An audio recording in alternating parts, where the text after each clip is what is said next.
সৎ মেয়েকে অমানসিকভাবে নির্যাতন করলেন সৎ মা, কিন্তু কেন? চলুন দর্শক বিস্তারিত জানার চেষ্টা করো ওনাদের দেখে।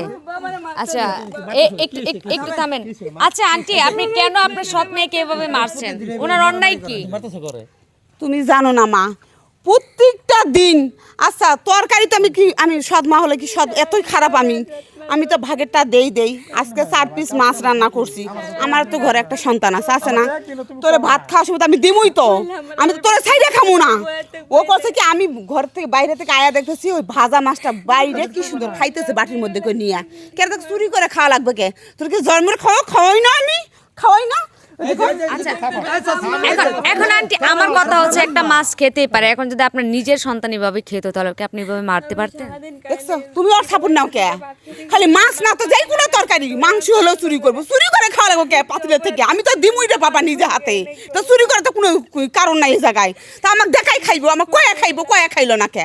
চুরি করে খাইবো। আর এই বুড়া যখন বিয়া করছো তখন আমার কইছে যে না ওর বিয়েই হয় না, কোনো বউ পোলা পানে নাই। দেখে হাতির মতন একটা মাইয়া, আমার বয়সে একটা মাইয়া, আমার জীবনটা তো নষ্ট করছিস তুই।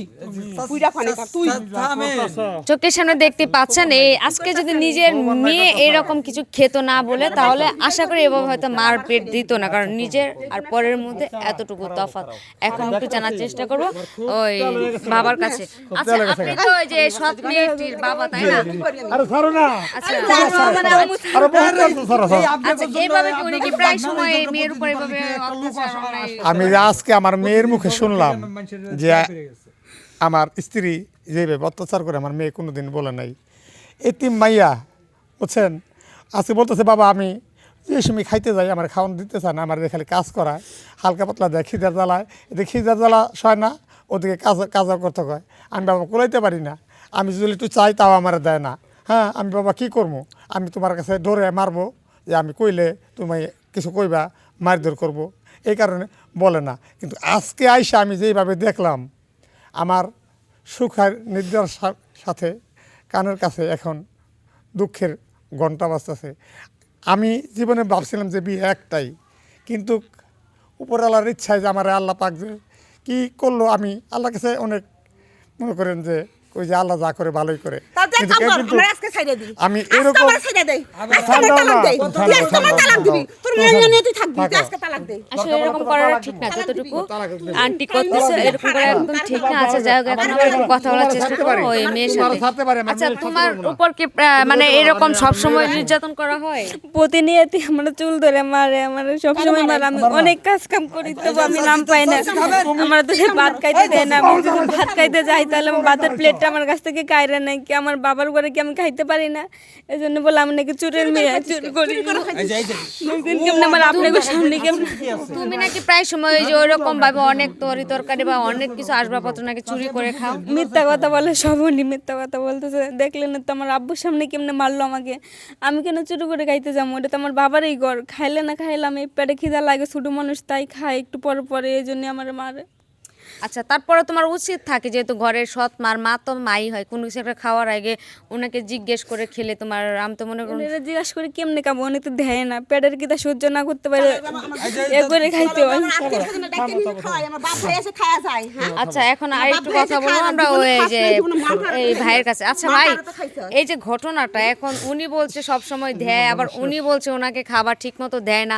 এখন আপনারা তো যেহেতু পাড়ার প্রতিবেশী বা আত্মীয় স্বজন যাই হন না কেন, আপনারা তো সঠিক কি এটা সঠিক সেটা আপনারা ভালোভাবে জানেন না, তো সেই প্রসঙ্গে একটু বলেন কারটা সঠিক এবং কারটা মিথ্যে।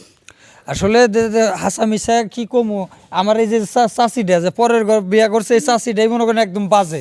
কারণ ওনার ব্যবহারের লেগে এই যে নারাই ঝগড়া লাগে, এই মেয়েটারে প্রতিদিন মারে। মনে করেন একটা লোক প্রতিবেশী আইগে আসে না, আইগে আসলে তাকে চুল ছিঁড়ার ব্যবস্থা করে হালায়। কিন্তু কি করবো, মনে করেন আমি যে আইসি, আসার পরে মনে করেন আইসে তো নিজেও দেখলাম যে এইভাবে নির্যাতন করতেছে, মারতেছে।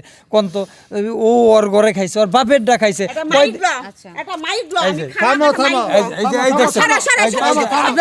আমি খারাপ তোর নিয়েছে নিকা দে, তোর বউরে নিয়েছে নিকা দে, তোর চাচা লাগে কিসের ভিতরে কি কয় চিন্তা করছেন? আমি বলে খারাপ আমার খাইলা দে। আসলে বুঝতে পারতেছেন, আপনি নিজের চোখে দেখতেছেন। আর এর এই আচরণ বিধির লেগে এই বাড়িতে কোনো বাইরের লোক আসতে চায় না। মারতে মারতে কোন সময় জানি কাহিনী খুব করুণ, দেখতেই পাচ্ছেন। আসলে সত্যি হয়, যেমন আমরা যতটুকু জানি পিঠের গোস্ত পেটে লাগে না, ঠিক ওই রকম সৎ কখনো আপন হয় না। নিজের সন্তান শত অন্যায় করলেও কখনো আপন মা বাবার কাছে অন্যায় মনে হয় না, পরের সন্তান কোনো অন্যায় না করলে সেটা অন্যায় হয়ে থাকে। এখন আমাদের সমাজে যেটা আছে, যেটা এখন প্রচলিত আছে, সেটা প্রতিনিয়ত হচ্ছে, কিন্তু আমাদের সতর্ক হওয়া উচিত। আমরা মানুষ, আমরা যেহেতু সন্তান, আমাদের পিতামাতা শাসন করতেই পারে, ভুল ত্রুটি থাকতেই পারে মানুষের, কিন্তু এরকম ভাবে না। আর এই ভিডিওটা সম্পূর্ণ বানানো আমাদের শুধুমাত্র আপনাদেরকে